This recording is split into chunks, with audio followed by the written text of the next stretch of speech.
High everyone, यो हामीले के बनाउँदैछौँ कमेन्टमा मलाई भन्नुहोस् होला। So welcome back to my another mini vlog. यसको लागि चाहिँ हामीले डो अलरेडी नै रेडी गरिसकेको थियौँ। सो यहाँ चाहिँ हामी है क्राइम पेट्रोल हेर्दै बनाउँदै थियौँ। अनि यसको लागि चाहिँ मैदामा इस्ट मिक्स गरेर चाहिँ यसलाई गुनेर चाहिँ राख्नुपर्छ है 15 या फिर 20 मिनट्सको लागि प्याक गरेर राख्नुपर्छ छोपेर। त्यसको बादमा चाहिँ यसको पास उठ्छ, त्यहाँबाट चाहिँ अलिकति फुलिन्छ नि त यो। अनि यहाँ चाहिँ नानाले यसरी रोल गरेर काटेर मलाई दिनुहुँदैछ। त्यसको बादमा चाहिँ म यसलाई बनाउँछु है।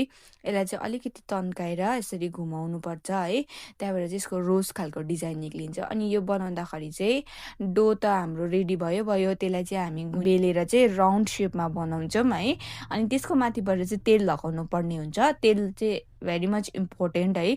माथिबाट तेल लगाएर त्यहाँदेखि रोल गरेर त्यहाँबाट त्यसलाई पिस पिस काट्नुपर्छ, त्यहाँबाट चाहिँ यसरी डिजाइन गर्नुपर्छ।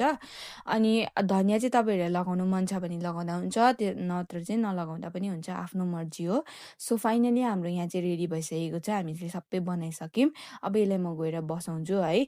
अनि यसलाई चाहिँ 15 या 20 मिनट्समा चाहिँ यो पाक्छ। हाम्रो यहाँ पाकि पनि सकेको छ, हेर्नुहोस् डिफ्रेन्स कति फुल्लेको छ यो हो।